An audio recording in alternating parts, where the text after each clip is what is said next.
caminar, yo te sigo, yo me postro, me acerco a ti. Eso es lo que Dios quiere de Jazmín y de mi amiga Juliet. Amén. Que hoy valientemente han decidido, valiente, porque eso es de valentía, decidido bajar a las aguas. Eso es de valiente. Bautismo es de valiente. Vamos entonces a enseñar un poquito sobre eso que estamos mencionando cada momento. Del bautismo. Es una pequeña charla muy corta y quiero que preste atención para que usted se vaya claro de lo que es el bautismo a la luz de la palabra de Dios, y usted se pueda ir también claro de que hoy en día muchos pastores, ministros, llámense como se llamen, prohíben el bautismo a gente que desea bautizarse. Y Dios no desea eso. Para bautizarse, lo único que se requiere es querer, más nada. El único requisito es querer, voluntariamente. O sea, no hay otro requisito. Pastor, yo soy pecador, todos somos pecadores. Yo deseo, yo quiero, y ese es el requisito. Ahora, ¿qué es bueno aprender? Sí, es bueno aprender. ¿Es bueno tener claro qué significa el bautismo? Sí, es bueno tenerlo claro, pero no es un requisito. Bíblicamente no es requisito. Cuando Juan el Bautista preparó el camino para la venida de Cristo, dice la palabra de Dios que Juan el Bautista preparaba el camino porque se había de mostrar el Salvador o el Mesías, la promesa al pueblo de Israel. Y evidentemente si la población o el mundo entero andaba en una condición muy descuidada en los asuntos de Dios, Jesús no iba a hacer el impacto que por supuesto tenía que hacer desde el principio. Entonces Juan prepara el camino por el bautismo del arrepentimiento, que es diferente al bautismo de la noche de hoy. Este no es un bautismo de arrepentimiento, porque ya ellas fueron arrepentidas, ya ellas nacieron de nueva, ya ellas le pertenecen a Cristo y Cristo vive en su vida. Ahora, cuando se bautizaron donde Juan el Bautista, ese era un arrepentimiento que el pueblo expresaba públicamente y bajaban las aguas, significando que ya morían a la vieja vida y nacían de nuevo saliendo de las aguas. Ahora, hoy en día, ¿cómo quiere Dios que nosotros hagamos o que aprendamos o sepamos del bautismo? Vamos al libro de Mateo, lo voy ahora a leer, ahorita lo parafraseé, lo voy a leer literalmente. Dice así el versículo 19 y 20 del libro de Mateo capítulo 28. Dice así: por tanto, id y haced discípulos a todas las naciones, bautizándolos en el nombre del Padre, del Hijo y del Espíritu Santo, y enseñándoles que guarden todas las cosas que os he mandado. Y yo estoy con vosotros todos los días hasta el fin del mundo. ¿Quién habló acá? No fue Mateo, no fue Juan, fue Jesús. O sea, es Jesús quien está dando la ordenanza. Es Jesús quien está dando las instrucciones. No es ningún apóstol, ninguna otra persona. Jesús dijo, y hacer discípulos.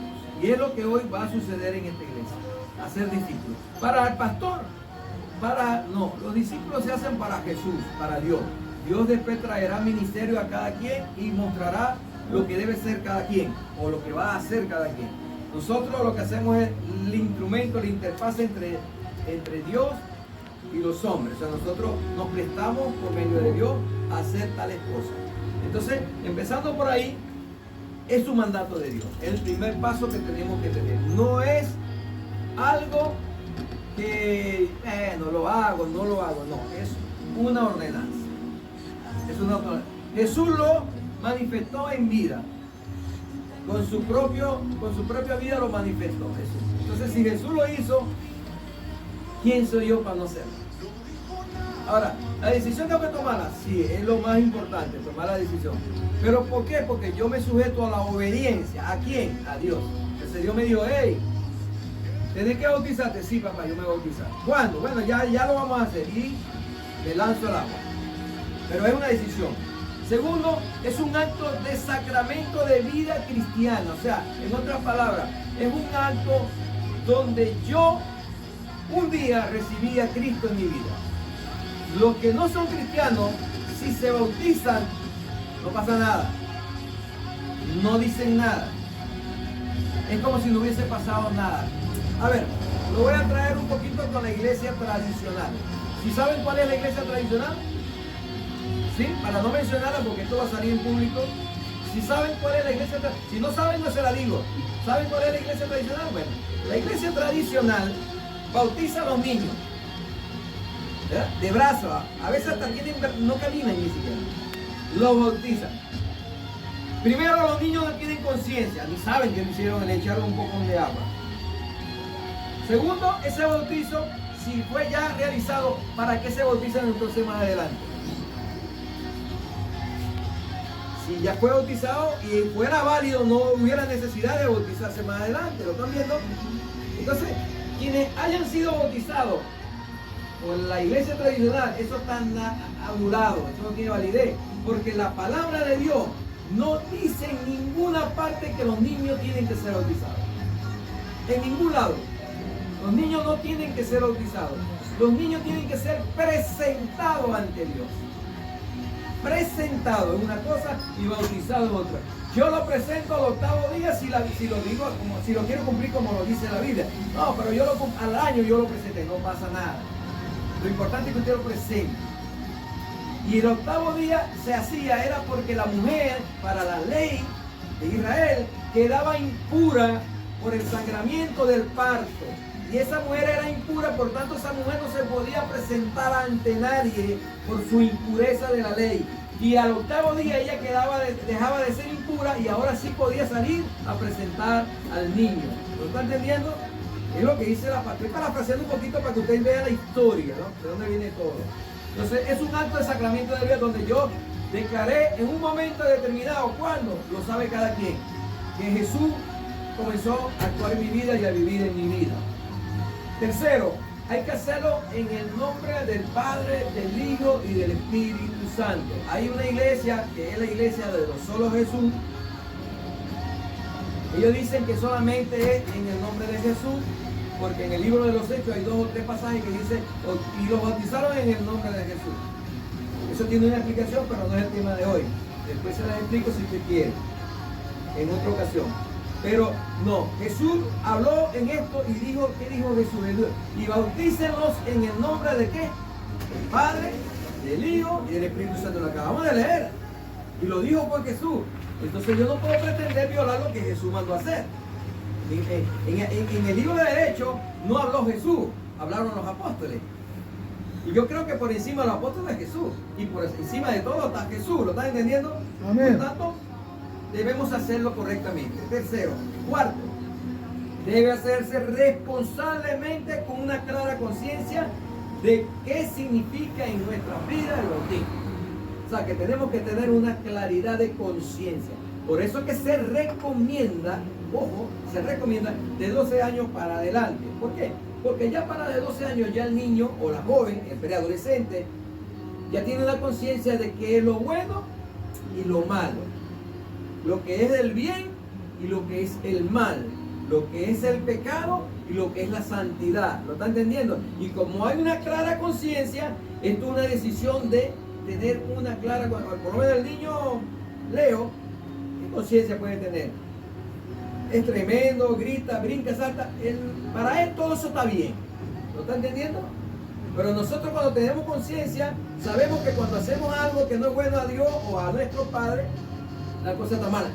Entonces, ustedes dos tienen una clara conciencia de lo que es lo bueno y de lo que es malo, ¿verdad que sí? Y quinto, mostrar o declarar al mundo, porque hoy lo que van a hacer estas dos jovencitas, estas dos princesas, es declarar públicamente al mundo de que Cristo vive en ella.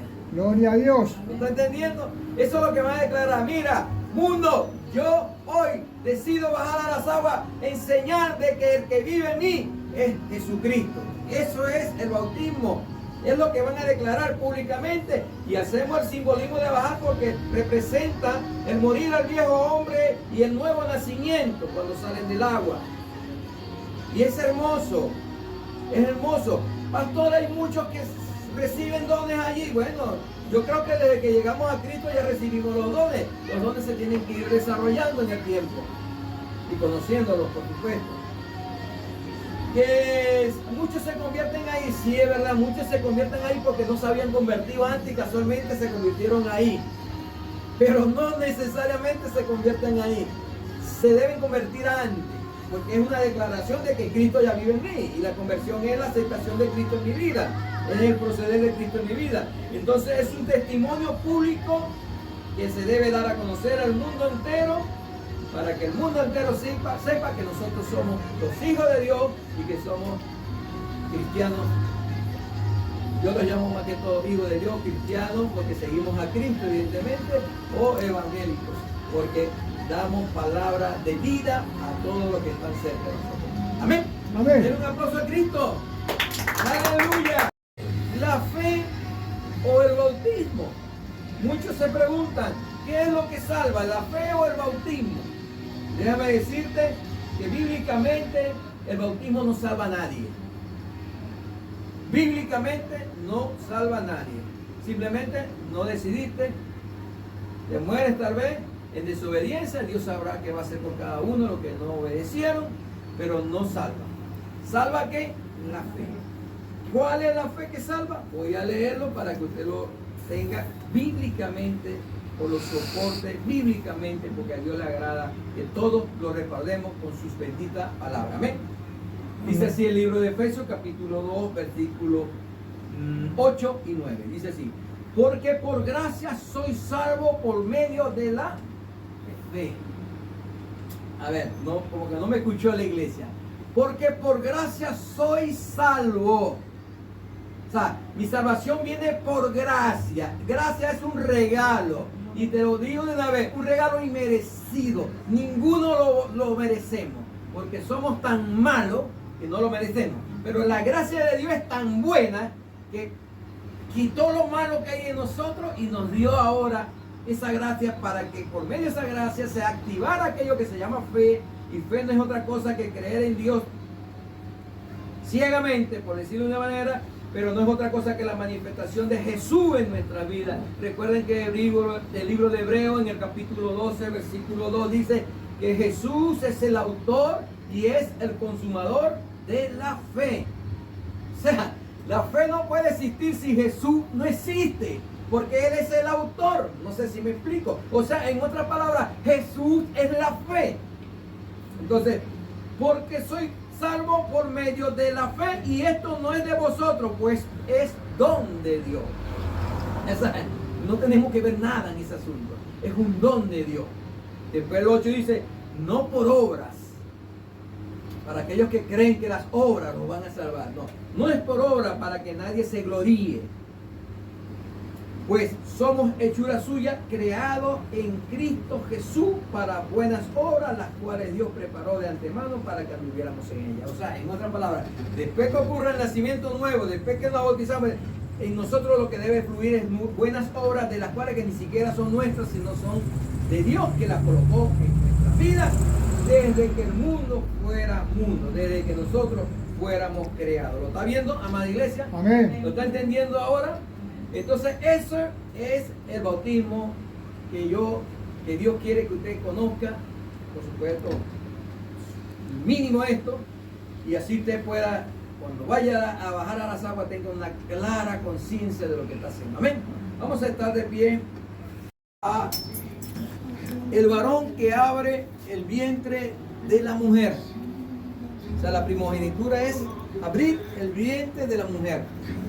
Y el vientre de la mujer se abre cuando nace el primer nene varón. Eso es lo que dice la ley, lo que dice la escritura, ¿no? Recuerden que en Israel, mujeres primogénitas ni siquiera se contabilizaban. No había, eran hombres. En este caso ella es la primera nacida, y hoy bautizamos a la primera nacida. Amén. Y en este acto público, con esta asamblea en la cual nos encontramos, Jazmín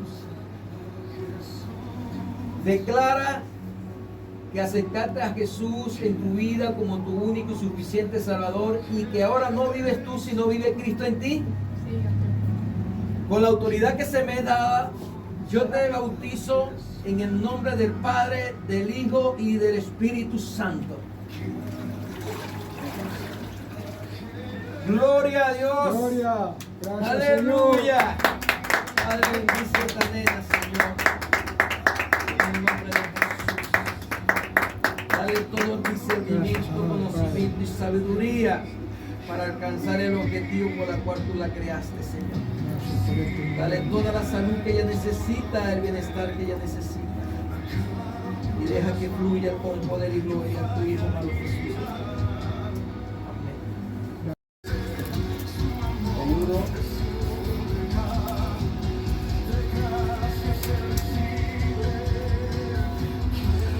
Mi hermana Julieta, reunido en esta asamblea, declara o confiesa que Jesús es tu único y suficiente Salvador, y que ahora ya no vives tú, sino vive Cristo en ti. Con la autoridad que se me es dado, yo te bautizo en el nombre del Padre, del Hijo y del Espíritu Santo. Amén. Gloria a Dios. Amén. Gracias, Señor. Aleluya. Gloria a Dios. Padre, mira este instrumento tuyo, Señor. Esta joven que ha decidido voluntariamente bajar a las aguas. Solo tú conoces el propósito por el cual ella fue creada. Bendícela en gran manera, dale la salud que necesita, el conocimiento y el discernimiento para alcanzar el objetivo. Gracias, Señor, en el nombre de tu Hijo, amado.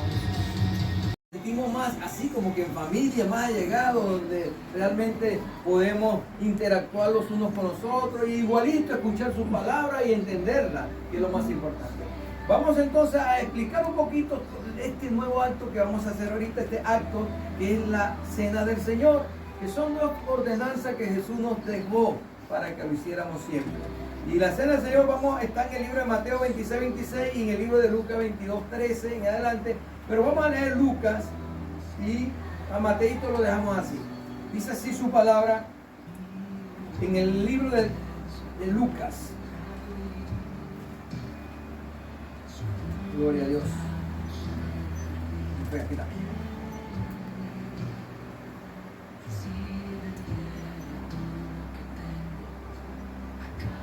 Dice así, voy a leer desde el 13.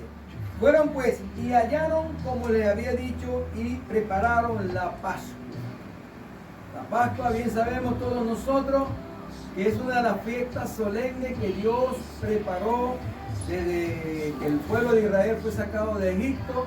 Eso está en el libro de Deuteronomio 12 y también lo vamos a ver en el libro de Levítico 23. Vamos a ver esos pasajes, ese pasaje bíblico que habla sobre las ordenanzas, no, en este caso son las fiestas solemnes de nuestro Dios.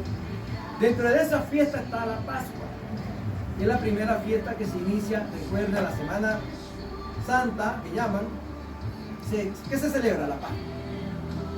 Y dentro de esa Pascua se celebran las primeras 3 fiestas, que es la Pascua como tal, el pan sin levadura y las primicias. Y luego, 50 días después, se celebraba la fiesta de las enramadas o de la cosecha, la fiesta de la cosecha, que hoy en día es conocida como Pentecostés. Hoy en día. Y las últimas 3 fiestas es la trompeta, la expiación y la fiesta de los tabernáculos o de las cabañas. Estas 3 fiestas no se han cumplido. Todas las anteriores se cumplieron todas en Jesús. Y en este entonces, cuando Jesús instituyó la cena, esa tarde, antes de iniciar la Pascua, porque recuerden que para Israel el día no comienza como en nosotros, que comienza a las 12 y 1 minuto en adelante, por decirlo de una manera, de la noche. No, en Israel el día comienza a las 6 de la tarde. O sea que para Israel, ahorita, ya hoy es sábado, ¿verdad que sí? Y ahorita es domingo para ellos, porque ya a las 6 de la tarde inició el día. Bueno, esta tarde, cuando Jesús compartió con el pueblo de Israel, en este caso con los discípulos, dice que se estaba celebrando o estaba por iniciarse la celebridad de la Pascua. La Pascua iniciaba a las 6 de la tarde de ese día y terminaba a las 6 de la tarde del otro día. Por eso que Jesús cumplió la Pascua, porque es la Pascua. La cumplió exactamente el día que correspondía. A las 3 de la tarde, en la segunda tarde, dice la palabra de Dios, ese fue crucificado, Jesús fue muerto, fue sacrificado ese cordero a las 3 de la tarde, del día de la Pascua. Bueno, se celebraba la Pascua cuando era la hora, se sentó a la mesa y con él los apóstoles. Cuando era la hora, eso significa cuando iniciaba la Pascua, o sea, a las 6 de la tarde. Y dijo: cuánto he deseado comer con vosotros esta Pascua. Fíjate, esta Pascua. Él había ya comido otra Pascua, porque todos los años en Israel se celebraba la Pascua. Hasta el sol de hoy. Lo que pasa es que hoy en día ellos no tienen templo, pero antes cuando tenían el templo lo celebraban. Y durante, bueno, esta Pascua, dice Jesús, refiriéndose a él, a esta Pascua. Dice así: esta Pascua antes de que perezca, porque él sabía ya que esa noche iba a ser entregado. ¿Sí lo está entendiendo? Pero los demás no lo sabían, la gente estaba todavía un poquito extraviada. Porque os digo que no la comeré más hasta que se cumpla en el reino de Dios. O sea que el reino de Dios, cuando va a hacer eso, bueno, cuando Jesús venga a buscar su iglesia y seamos llevados a aquel lugar que Él nos tiene preparado, vamos a comer la cena del Señor juntamente con Él de nuevo. Y por supuesto, allí va a haber un evento que usted lo conoce en el libro de Apocalipsis, está establecido que van a haber unas bodas, son las bodas del Cordero. Suponemos o creemos que el día de las bodas se hace la boda y se hace la cena. Es lo que uno cree, ¿no? Pero bueno, de todas maneras la vamos a comer con él. Dice: tomando la copa, dio gracias y dijo: tomad esto y repartidlo entre vosotros, porque os digo que no beberé más del fruto de la vid hasta que el reino de Dios venga. También tomó el pan y dio gracias y lo partió y les dio, diciendo: esto es mi cuerpo que por vosotros es dado, haced esto en memoria de mí. De igual manera, después de haber cenado, tomó la copa diciendo: esta copa es el nuevo pacto en mi sangre, que por vosotros se derramará. Gloria a Dios. Hasta ahí lo vamos a dejar.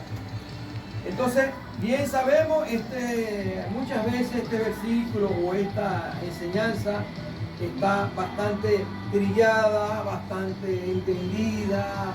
Y yo soy de los que digo que no vamos a entender nunca todo. Siempre hay muchas cosas por aprender. Siempre. Desde el mismo versículo, de la misma palabra. Siempre hay algo nuevo que aprender. Y creo que eso siempre va a ser así. Recuerden que Dios dice en su palabra que cielo y tierra pasarán, mas mi palabra no pasará. O sea que la palabra permanece por siempre. Y en la medida que vayamos creciendo y aprendiendo, vamos aprendiendo más. ¿Qué simboliza ahora la cena del Señor? No es otra cosa que el sacrificio hecho por Jesús en la cruz del Calvario por medio de nosotros. Usted muchas veces cree que solamente Jesús hizo ese sacrificio en la cruz. No, ahí fue donde se marcó más el sacrificio. Pero Jesús dice en su palabra que la noche que fue apresado, antes de ser apresado, él fue al huerto de Getsemaní, que era un sitio donde él acostumbraba ir a orar. Y dice que allí en ese huerto de Getsemaní sufrió bastante, se angustió, dice la palabra, tanto que hasta su sudor era gota de sangre. Y allí en ese momento, penosamente lo digo porque nosotros somos así tal cual como fueron los apóstoles ese día. Jesús le pidió a 3 de sus apóstoles que oraran por él. Y ellos no fueron capaces de orar por él no duraban ni una hora porque se quedaban dormidos. Y así somos nosotros hoy en día. Nos piden oración y oramos un ratito y se nos olvida ya, y a la semana ya ni sabemos que tenemos que seguir orando por alguien. Y Dios dice que no son capaces ni siquiera orar una sola vez. Y fue en 3 ocasiones a despertarlo a decirle: ¿qué pasó, mi rey? ¿Qué pasó, muñeco? ¿Están dormidos? ¿Qué pasa? Despierten. Yo sé que la carne es débil. Yo sé que es débil. Entonces, nosotros, desde ese momento Jesús empezó su padecimiento. Desde ese instante. Se levanta, lo apresan y desde allí comienza todo el Calvario, prácticamente. Hasta la 12 del mediodía, que fue llevado al huerto,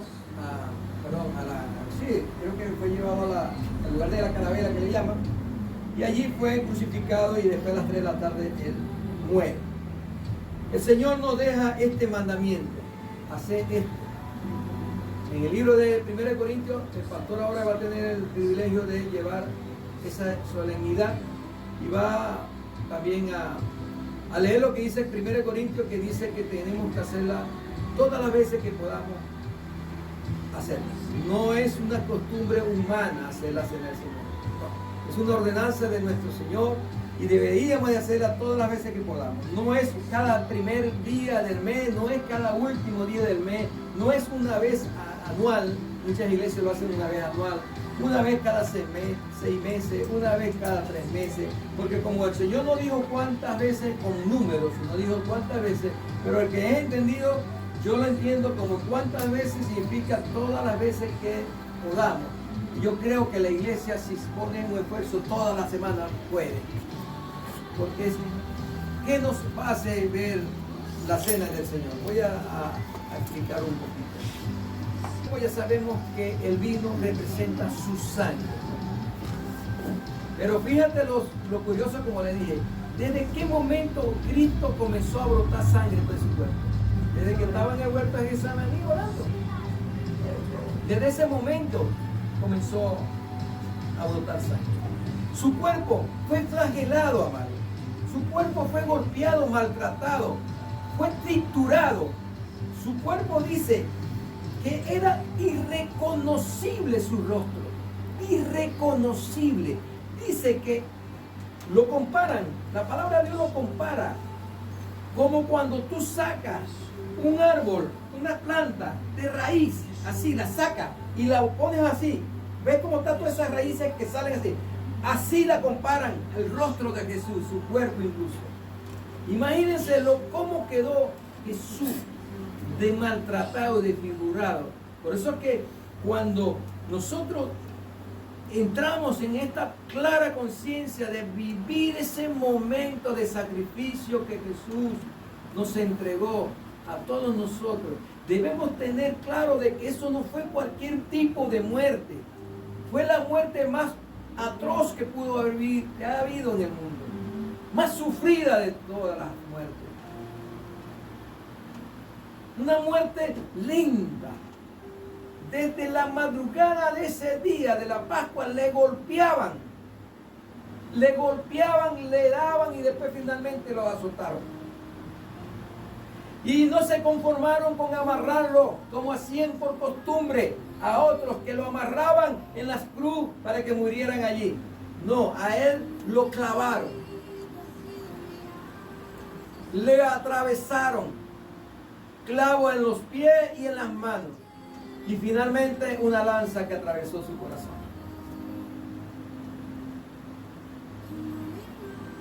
No era nada fácil lo que vivió, no fue nada fácil lo que vivió Jesús. Es un acto de obediencia, como se lo dije, que debemos enfocarnos en 3 aspectos principales, amados hermanos. Escúchenme, cuando usted va a tomar la cena del Señor, usted tiene que vivir ese momento espiritual. Usted sabe que el ser, nuestro ser, está constituido por 3 elementos, ¿lo sabías? Por 3 partes. Se llama espíritu, alma y cuerpo. Eso es lo que está formado el hombre. Espíritu, de alma y cuerpo. La parte espiritual es la que nos va a relacionar con Dios en ese momento. Porque nosotros nos comunicamos con Dios es en lo espiritual. Por eso que cuando Adán y Eva cometen el error, mueren, pero no físicamente, sino mueren espiritualmente. O sea, lo espiritual que unía a ellos con Dios se desliga, se corta. Y eso representa muerte espiritual. Cuando Jesús viene a nosotros, ¿qué hace Jesús? Vuelve a unir ese lazo que se rompió y nos fusiona otra vez con el Espíritu de Dios. Y nuestro espíritu recobra vida, porque Dios es vida. Dice el libro de Efesios, Génesis, que cuando Él hizo al hombre del barro, dice que sopló aliento de vida, sopló su espíritu en él y el hombre vivió, vivificó. ¿Lo está entendiendo? Entonces, nosotros cuando hacemos ese acto, no es cualquier acto, agarrar un pedazo de pan y un poco de vino, de jugo y tomarlo. No es así. Si lo hacemos así no funciona, no sirve para nada. Tenemos que vivir la experiencia y entender y comprender de que no es tan superficial. Es entender que allí en lo espiritual yo me estoy fusionando con Dios. ¿Lo está entendiendo? Me estoy relacionando con Dios. Ahora me voy a la parte almática. Mi alma, que es mi otra parte del cuerpo, de mi ser, perdón, debe recordar ese sacrificio, porque la parte almática es donde está concentrado la voluntad, el intelecto y los sentimientos. O sea, donde están las emociones. Ese es el alma. El alma tiene tres elementos importantes: sentimientos, emociones, que van tomados de la mano, voluntad y intelecto. Eso es lo que conforman al alma. Entonces el alma tiene que estar clara lo que vivió Jesús en aquel momento. Esto que le acabo de explicar, entenderlo de esa manera. Y usted dice, estoy viviendo ese momento, estoy reviviendo ese sacrificio, para que lo sintamos, para que sepamos lo que valemos delante de Dios, para que sepamos que aquel sacrificio fue único. Él derramó su sangre que representa su vida. La sangre es la vida del ser humano. Si tu sangre no circula, estás muerto. Si tu sangre se sale todo de tu cuerpo, tú estás muerto físicamente, estoy hablando. No sé si me explico. Jesús derramó toda su sangre, toda. Y por eso que Él muere. Le derrama toda su sangre. Por eso que cuando le clavan esa lanza, no sale sino agua. Claro, mezcladita con los buquitos de sangre que daba, pero ya no había más sangre. Le atraviesan el corazón. ¿Dónde está la fuente que bombea la sangre en el cuerpo? En el corazón. Y si yo rompo ese corazón, debió haber salido pura sangre, pero no salió sangre. ¿Lo está entendiendo? Como señal de que todo fue derramado ese día. ¿Lo está entendiendo, amada iglesia? Y finalmente, mi cuerpo es la manera de que yo ahora agarro esta copa y agarro este pan y lo voy a ingerir en mi cuerpo. Y mi cuerpo tiene ahora una participación de este evento solemne. ¿Se lo está entendiendo? O sea que cuando tomamos la cena del Señor no es cualquier cosa, amada iglesia, amados hermanos. Es tener una clara conciencia de lo que estamos haciendo tanto en espíritu, alma y cuerpo. Y de esa manera estamos haciendo digno delante de Dios. Por eso que el Señor Jesús en el libro de Primera de Corintios, en el capítulo 11, versículo 26 adelante, nos enseña, creo que es el 28 por allá, nos enseña que debemos tomar la cena del Señor dignamente. Dignamente no es otra cosa que entender lo que pasó, lo que estoy ahora y relacionarme con Dios. Porque mira, escúchame, amada iglesia, si tú no estás digno, no quiero que me vuelvas a abrazar, quiero que me vuelvas a alabar, quiero que me vuelvas a aceptar. Porque yo hoy volví a cometer tantos pecados de pensamiento, de palabras, de acciones. No sé cuántos cometí, pero sí lo que recuerdo fueron estos. Y hoy te vuelvo a pedir perdón. Perdóname, Jesús. Quiero presentarme ante ti. Quiero hacer este acto solemne. Quiero hacerlo digno delante de tu presencia. Con esa conciencia el pueblo de Dios tiene que estar en la presencia de Dios cuando va a presenciar o va a compartir de esto. Pero no nos los están enseñando, amada iglesia, desafortunadamente. Nos están tomando muy ligero esto. Y no es una ligereza, es una solemnidad. Es una fiesta solemne, sagrada, grande, que Jesús nos ordenó. Amén. Amén. Den un aplauso a Cristo.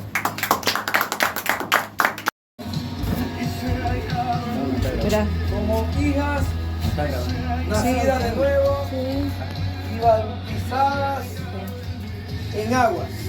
Amén. Le voy a pedir a Julieta y a mí que estén de pies y puedan pasar aquí adelante. Gloria a Dios.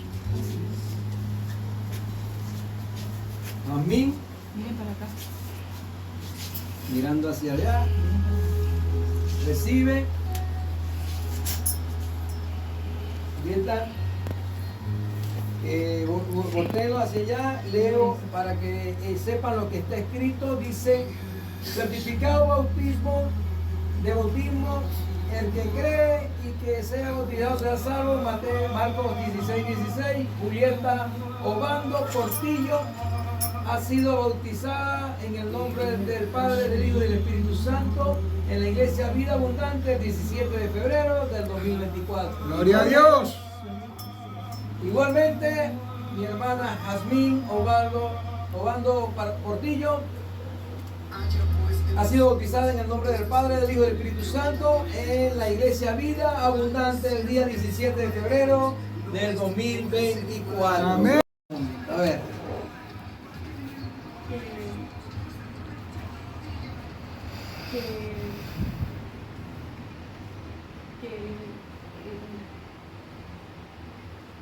Que muchas veces tiene este maravilloso bautismo. Gloria. Gloria a Dios. Aleluya. ¿Y qué dice mi amiga Juliet? Le doy las gracias a Dios por este día, por este bautismo que tanto esperado desde que supe del bautismo. Qué lindo. Que hace mucho lo he esperado, así que le doy las gracias. Bueno. Gloria a tu nombre, Señor. Aleluya.